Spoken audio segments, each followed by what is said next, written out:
If you come across this video, then I will quickly tell you that you are loved. Because for anyone who never saw this video before that which was revealed comes to pass, they will wander in great pain and confusion, and for many, they may not be there after these things happen. Don't skip this video for any reason. Kindly tell us where you are watching this video from, please, so that we can pray for you and your family in the season that awaits us. I will begin sharing today's experience. I need to say something before I start. I almost did not write this. I sat down many times and then I got up and walked away. I would make my coffee. I would look out the window. I would tell myself that maybe tomorrow, maybe next week, maybe when I find better words. But there are no better words. There are only these words, the ones I have, and I need to use them now because time is not waiting for me. My name is Dr. Thomas. I have been a medical doctor for 15 years. I live in Los Angeles. I went to school for a very long time to become a doctor. I believed in facts. I believed in what I could see and measure and prove. I still believe in those things. But I also believe in what happened to me on the night of May 14th. And I need you to understand that what I'm about to tell you is not a story. It is not something I read in a book or heard from someone else. It is something that happened to my body and to my spirit on one specific night in one specific laboratory in Los Angeles. And it changed everything for me. Everything. I have been carrying this since that night. My wife knows. She watched me come home from the hospital with bandages on my head and tears running down my face that I could not explain. My children know. They saw me sit at the dinner table, unable to eat, unable to speak, just staring at the food in front of me. My pastor knows. I stood up in church one Sunday morning and tried to say it, and my voice broke, and I had to sit down again. Some people believed me. Many people did not believe me. One of my colleagues told me it was just the concussion making me see things that were not there. He said it with kindness, but it still hurt because I knew what I saw. I knew. You know when something is real. You know in your body. You know in that deep place inside you that no one can touch. And I knew. So I am writing this for you. I am writing this because I was told to. I am writing this because if even one person reads this and takes it seriously, then I have done what I was sent back to do. I am not looking for you to believe me right away. I am just asking you to keep reading, and ask yourself at the end if what I am saying sounds like a man who is lying. Ask yourself if it sounds like a man who made something up. Then decide for yourself. That is all I am asking. I want to say one more thing before I get into the details. I know how this sounds. I am aware. I have a medical degree. I have colleagues who have known me for over a decade. I have a reputation I have built slowly over many years of careful, responsible work. People who know me know that I am not dramatic. They know that I do not chase attention. My wife would tell you I am sometimes too quiet, too reserved, that I hold things inside too long. She says I need to learn to express things more. And now here I am writing the longest thing I have ever written in my life, putting the most unbelievable thing I have ever experienced into words for strangers to read. That should tell you something. A man like me does not do this without a reason. A man like me does not put his professional reputation on a table like this unless he genuinely believes he has no choice. I was working late on the night of May 14th. We had a long meeting in the laboratory. It was a research meeting about new approaches to pain management. Chronic pain is something that affects millions of people, and we were discussing new treatment ideas. It went on longer than expected, the way those meetings sometimes do. People were passionate about it, and the time just moved without anyone noticing. By the time we finished, it was close to 11 at night. The laboratory was almost empty. Most people had left. There were 3 of us remaining, and we were just cleaning up, putting things away, wiping down surfaces, getting ready to go home. I was tired. The kind of tired where your eyes feel heavy even when they are open. I was carrying some papers from one side of the room to the other. I was not looking at the floor. I was thinking about my drive home, thinking about whether my wife had left food out for me, thinking about nothing in particular. And then my foot hit something, a small glass bottle that someone had left on the floor. I do not blame anyone for leaving it there. It was an accident. Everything that happened next was an accident. My foot hit the bottle and my body shifted and I tried to catch myself, but the floor was smooth and my shoe had no grip and I went backwards. My hands grabbed at the air. There was nothing to hold. And then the back of my head hit the floor. I heard a sound. I felt 1 second of pain, bright sharp pain at the back of my skull, and then nothing, complete blackness, complete silence. The next thing I knew, I was standing up. I was not in the laboratory. I was not on the floor. I was standing completely upright, in a place I had never seen before. My head did not hurt. I touched it out of habit and there was nothing there, no pain, no swelling, nothing. I felt completely fine. More than fine, actually. I felt calm in a way I do not ever feel in normal life. There was no anxiety, no worry, no hurry. I looked around. I was standing at the beginning of a path. It was straight, going far ahead of me in one direction. It was empty. No people, no vehicles, nothing. The ground under my feet was smooth and gray, like stone but with no texture. On either side of the path there was just space. I do not know how else to describe it. It was not dark and it was not bright. It was just there. The sky, if it was a sky, was something like silver white. It was not the sky I know. It did not look like daytime, and it did not look like nighttime. It was its own kind of light. I was not afraid. I should say that clearly. Anyone listening to this might think they would be terrified in that moment. But I was not afraid. My heart was steady. My breathing was normal. I felt safe, which is strange because I had no reason to feel safe. I did not know where I was or how I had gotten there. I started walking. I do not know why I started walking. There was just nothing else to do. The path went forward, so I walked forward. I walked for a long time. I cannot tell you how long because time was not working the way it normally works. It could have been 20 minutes. It could have been 2 hours. I was not getting tired. My legs were moving and I was covering ground, but my body felt no effort. Then I saw something at the end of the path. It was large, very large. As I got closer, I could see it was a building of some kind. The walls were glass from the ground to the roof, completely glass. The whole structure was glass, and it was reflecting a kind of light that I could not find the source of. It was beautiful in a cold way. The kind of beauty that makes your chest tight. I walked up to the glass wall. I could see shadows moving inside, shapes. I stood there and looked through the glass, and then something happened. I felt a pulling feeling on my body, like the air itself was pulling me forward. My feet moved even though I did not tell them to move, and I went through the glass, not through a door, through the glass itself, like it was not solid, like I was the one who was not solid. And then I was inside. The air in there was cold, not the cold of an air conditioner, something else. And the smell was like antiseptic, like a hospital but stronger, like the smell had been doubled. The light inside was bright and white and came from everywhere at once, not from one place on the ceiling. Then I saw the people. There were so many of them. They were lying on beds in rows, long rows that stretched back far as I could see. Men and women, young people, old people, even children. Some were connected to machines by tubes in their arms. Some had small monitors attached to them. None of them were moving in a normal way. Some were very still. Some were making small movements with their hands or their heads. Their eyes were mostly closed or only half open, like people in a state between sleep and waking. I walked down one of the rows slowly. I looked at their faces. I am a doctor.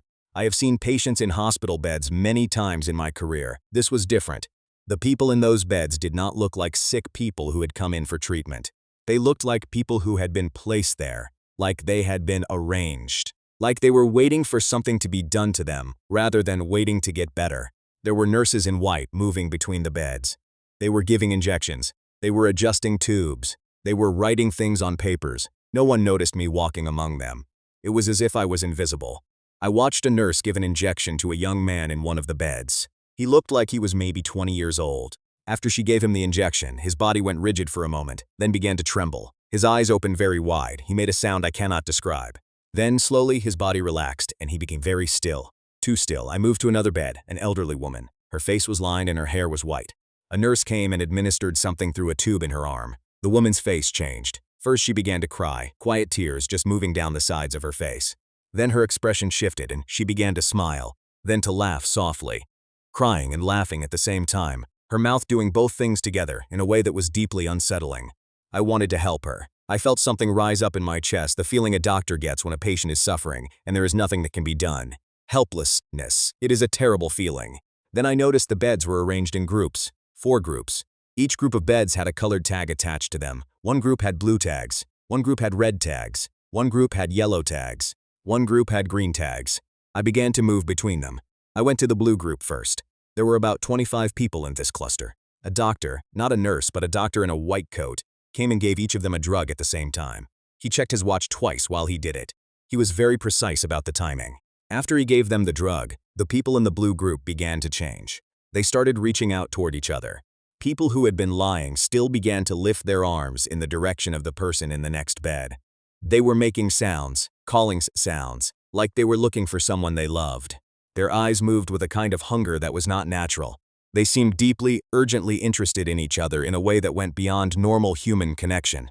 The way they were looking, the way they were reaching, it made my stomach tighten. I moved to the red group. When they received their drug, they went in the opposite direction. They became very quiet. Not peaceful quiet, but empty quiet. They stopped moving. They stopped trying. They lay flat and stared up at the ceiling with eyes that had no light in them. They looked like people who had given up. Not sleeping, not resting, just absent. like something important had been taken from inside them and they did not even know it was gone. The yellow group was loud even in their weakness. When their drug was given, they started to quarrel with each other. People in neighboring beds were turning toward each other with anger on their faces, mouths moving. Expressions full of hostility.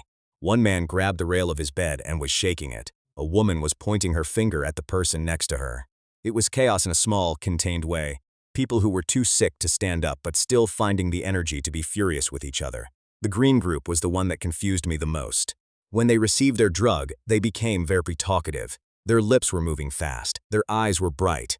They looked confident, sure of themselves, like people who had received information they could not wait to share.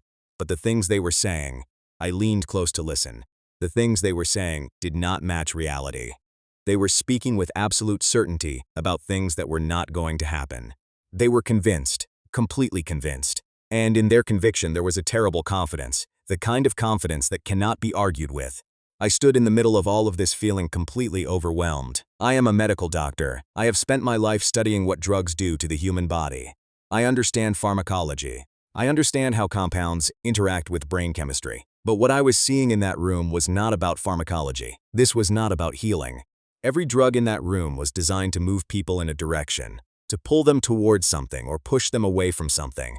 Each drug had a purpose, and the purpose was not health. Then I felt a hand on my shoulder. I turned around. There was a man standing there. He was wearing a white robe, plain and clean. His face was the face of a man, but there was something in it that no human face has. There was complete peace in it, complete love. His eyes like nothing I have the right words for. They held everything, pain and joy and love and sorrow, all of it at once, and none of it in conflict. I knew immediately who he was. I did not need a voice from above to tell me. I did not need a label or a sign. I knew in the same way you know your own name. Not because someone told you, but because it is simply what you are. My legs felt weak. My chest felt like something was pressing on it. Tears started coming down my face and I did not tell them to come. They just came. He took my hand. His hand was warm and strong. When he touched me, something happened in my body that I do not have language for. It was like every fear I had ever carried was lifted off me at once. Not suppressed, not pushed aside, actually lifted and removed. I felt light. I felt clean. I felt loved in a way that was more total than anything I had ever experienced. More than my mother's love, more than the love of my wife, more than any human love I had ever known or imagined knowing. And I stood there crying because there was nothing else to do. He held my hand and we began to walk together through the room. We walked past the beds, past the suffering people, past the nurses and the doctors moving between them. He did not need me to speak. He knew what was in my heart. And as we walked, he began to show me things. He began to reveal things to me, not with thunder and not with signs in the sky.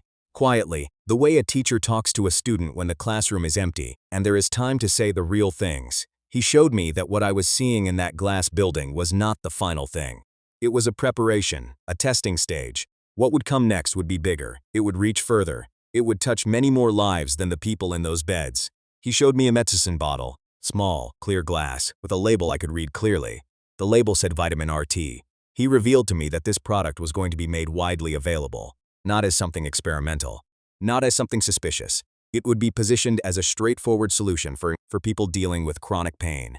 And chronic pain is something that millions of Americans deal with every day. They come into my hospital looking for relief from pain in their backs, their joints, their nerves. They have tried everything, and they are desperate. They are exactly the kind of people who would accept a new solution without asking too many questions. They just want the pain to stop. He revealed to me that there would be 4 separate administrations of this compound, timed across 4 months. Each one would do something different. Each one had a specific target, a specific thing it was designed to break or weaken or corrupt. He showed me each one. He showed me what would happen.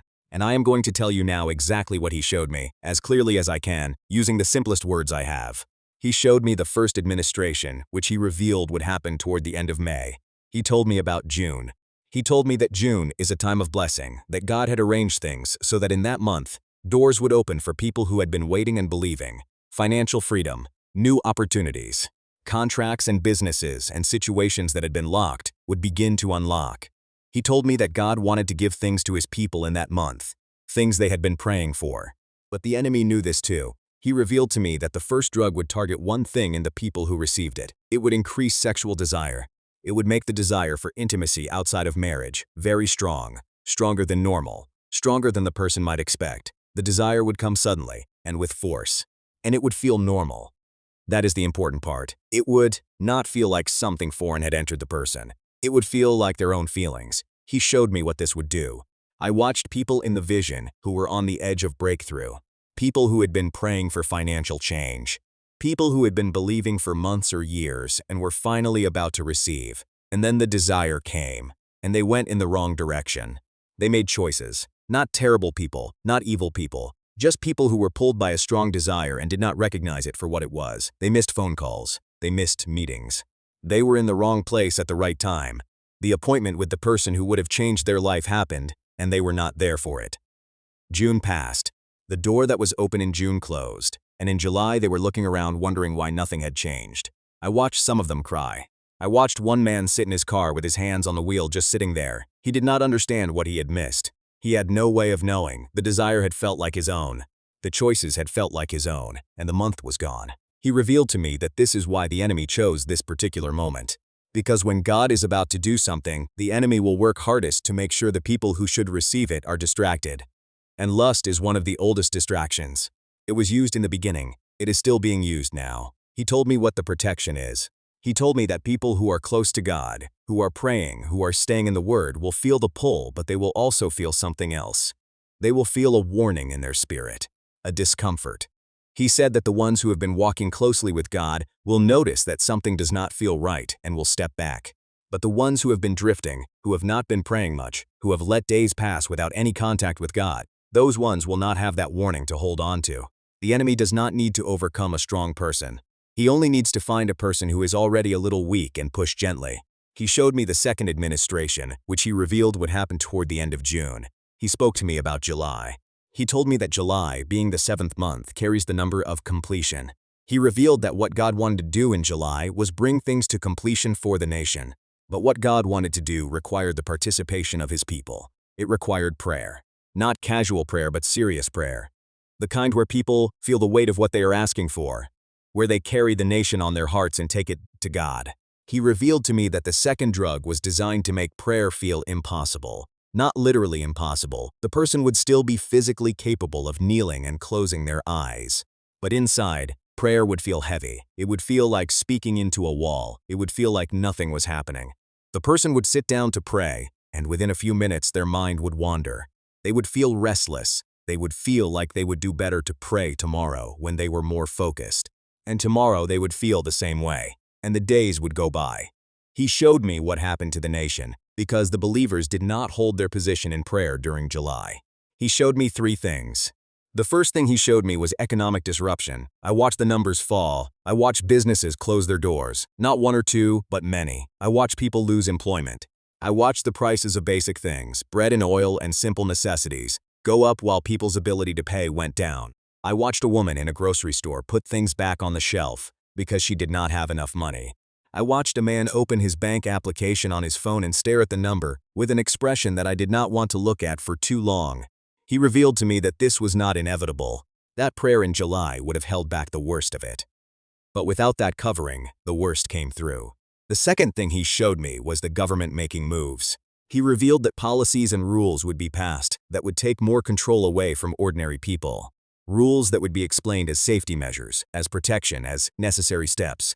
But the effect would be a tightening, a narrowing of the freedom that people had lived with. He showed me people being angry about this, and he showed me that the anger was right, but it came too late. What could have been stopped in the spirit in July was now physical reality in August. And in August, people were in the streets. I saw large groups of people. I saw police in formation. I saw tear gas in the air. I saw people running. I saw some people fall and not get up quickly. The hospitals were full. The doctors were running out of time and space. And I watched all of this knowing it did not have to be this way. The third thing he showed me was very hard for me to look at. He showed me an attempt on the life of the leader of the nation, an attack that came close to succeeding. He showed me the aftermath of this, the panic, the anger, the way it shook the country inside. And then he showed me the tension that grew between America and Iran after this. He showed me the language of war starting to build up. I saw images of missiles and of meetings in rooms where people were deciding things that would affect millions of lives. And there was fear in the faces of ordinary people everywhere, the kind of fear that lives in the stomach and makes it hard to sleep. He told me again what could have prevented this. He told me July needed the church. He told me the church was the thing standing between what happened and what might have been. But the church was prayerless in July because the drug took their desire to pray at the end of June. I was trembling as he showed me these things. Not from cold, from the weight of it. My hands were shaking. He did not let go of my hand the whole time. He showed me the third administration, which he revealed would happen toward the end of August. This one was aimed at the church. Not at unbelievers, not at people who were already far from God, but specifically at the church, at people who were sitting in pews, at people who had relationships with God, at people who were ministers and elders and members. He revealed that this drug would do something to the thinking of the people who received it. It would plant questions. Not honest questions, not the kind of questions that a sincere person asks when they are genuinely trying to understand. These questions would be seeds of suspicion. The person would start to see problems in their church that they had not noticed before. They would start to feel that something was wrong with the leadership.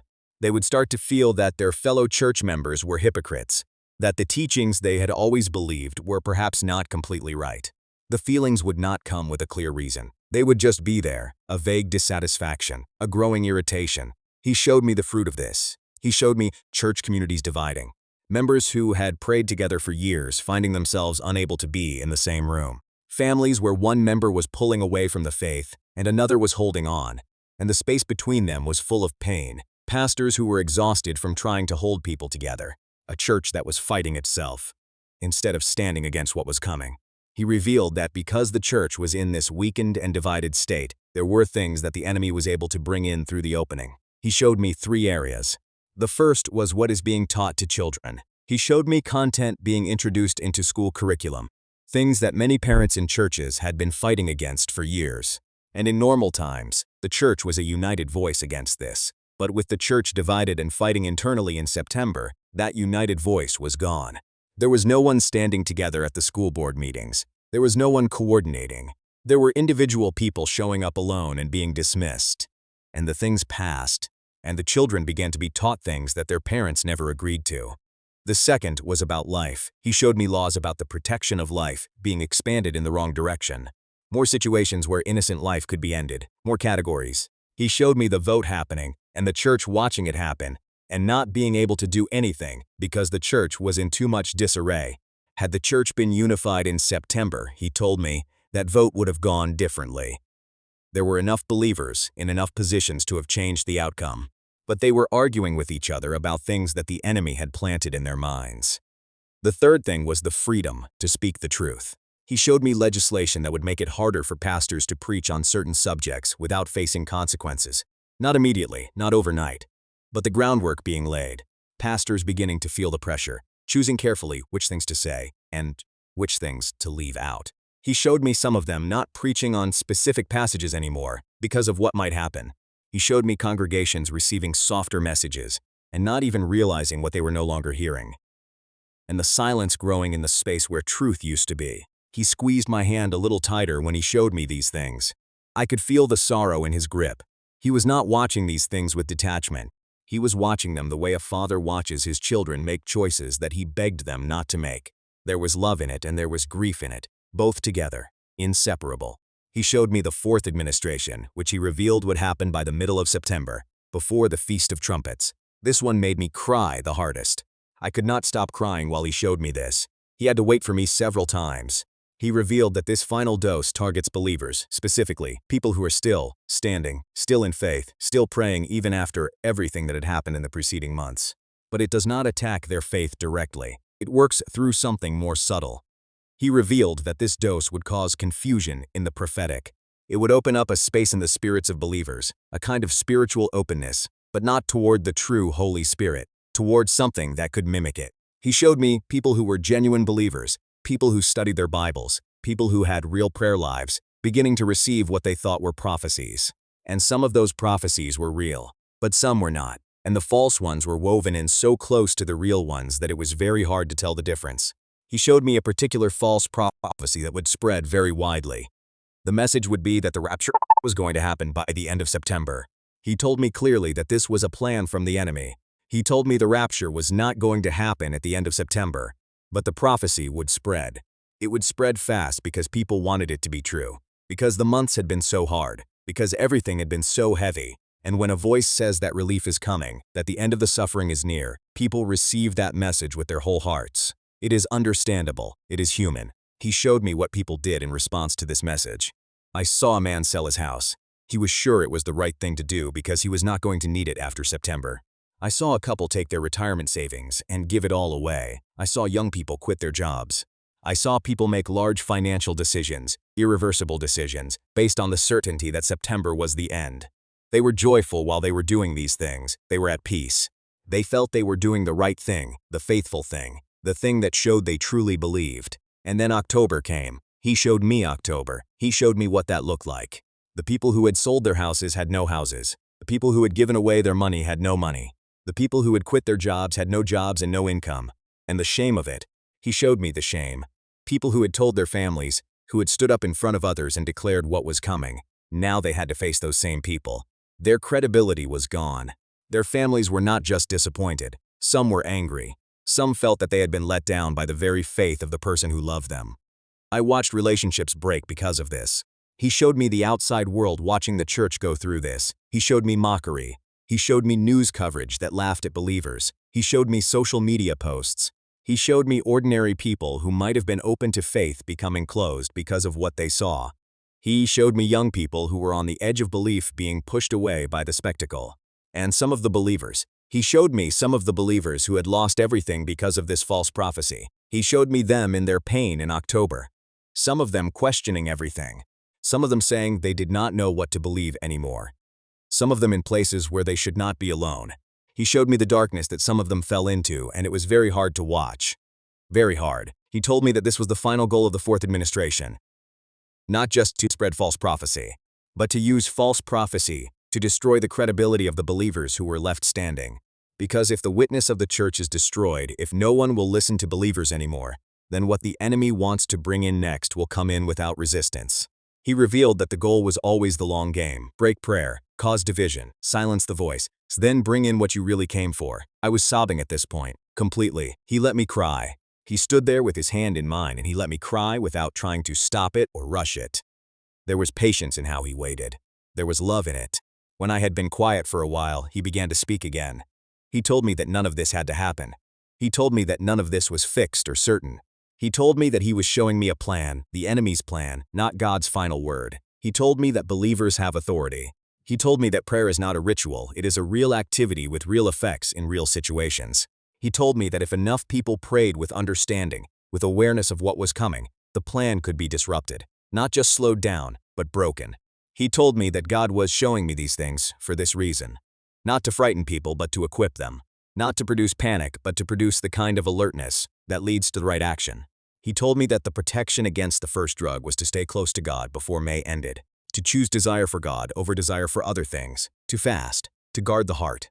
He told me that the protection against the second drug was to make a decision about prayer before June ended, to set a fixed time, to hold to it even when it felt like nothing was happening, to pray for the nation specifically, to pray for July specifically, to ask God to cover what the enemy was targeting. He told me that the protection against the third drug was unity. He told me that believers needed to choose each other even when they were irritated with the other. He told me that the enemy counts on believers abandoning the room the moment they feel uncomfortable. He told me to stay in the church even when it was frustrating, to call the other person and work it out, to not let the division take root. He told me that the protection against the fourth drug was discernment. He told me that any prophecy about a specific date for the rapture should be held very carefully. He told me that no one knows that day. He told me that this was not new information. It was right there in the Bible, but people forget it when they are desperate for relief.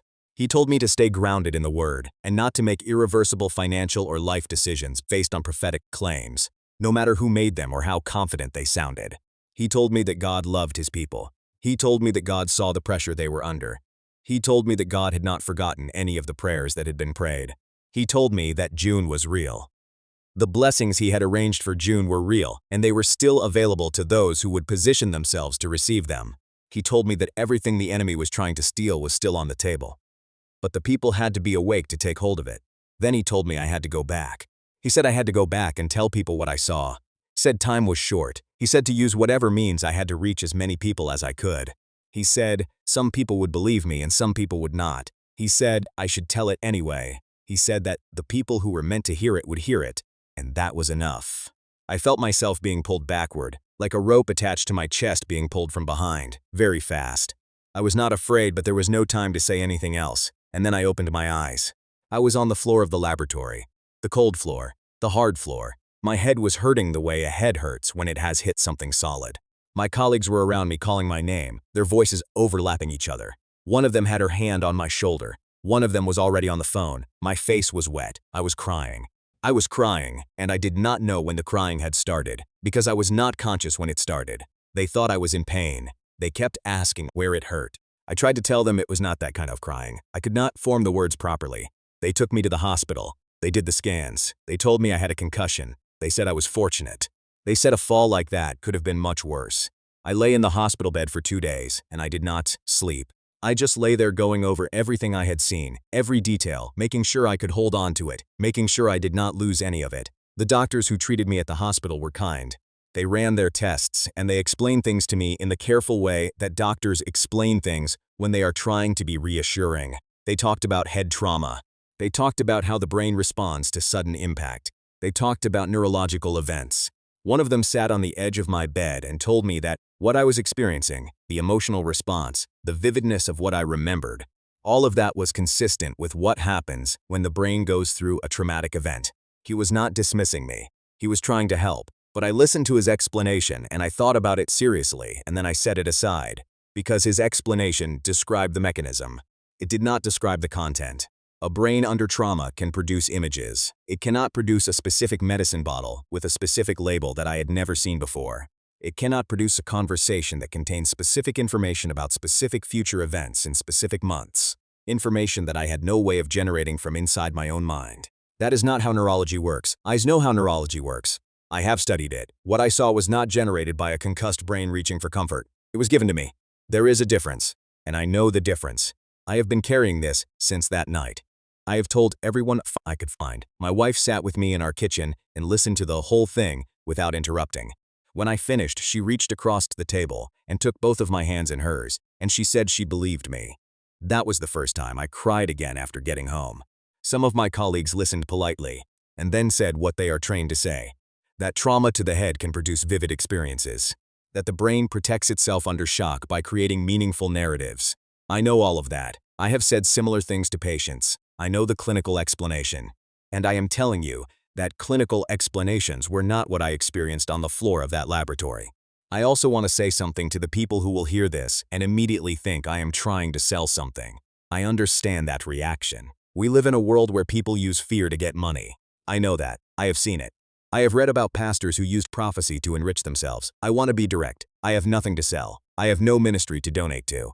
I am not asking you to join a group or subscribe to anything. I am a hospital doctor with a job and a salary. I do not need your money. I do not want your money. What I am putting in front of you costs you nothing. All I am asking is for you to take it seriously. Pray about it, test it, ask God if it is true. That is all. What I am asking of you is not complicated. I am not asking you to stop all medications. I am not asking you to distrust all doctors or all medicine. I am a doctor. I know the value of medicine. I know how many lives it saves.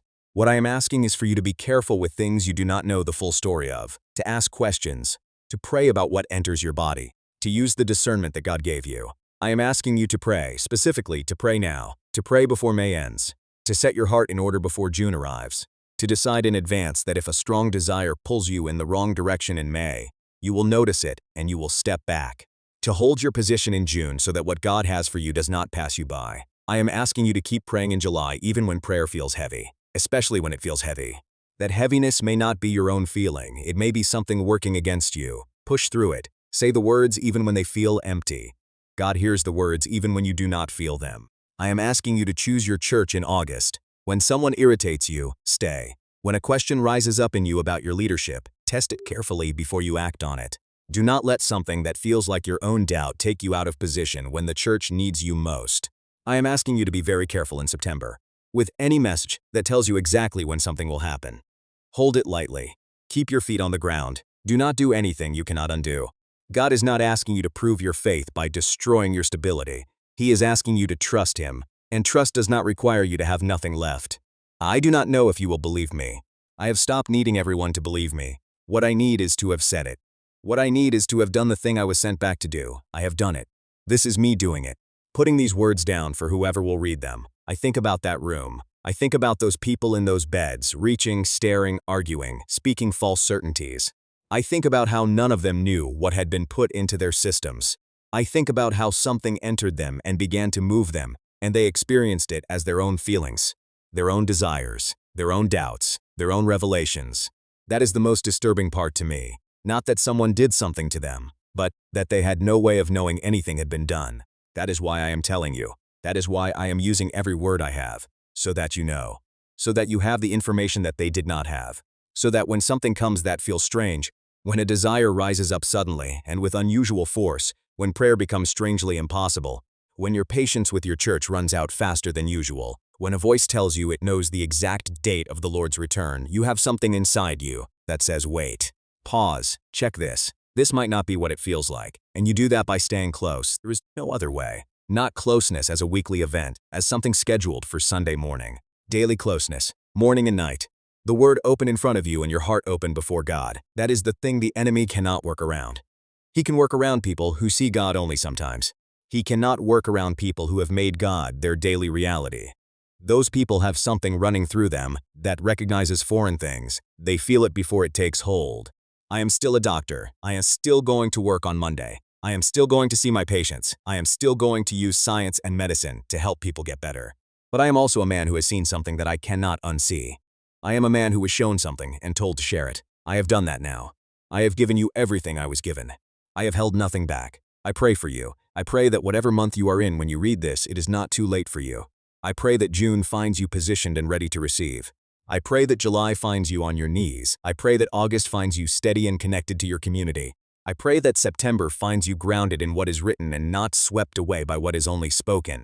And I pray that when it is all past, when these months are behind us and we can look back, you will be among the ones who stood, not because they were stronger than others, but because they had information and they used it, because someone told them and they listened, because they were ready. Be ready. Please be ready.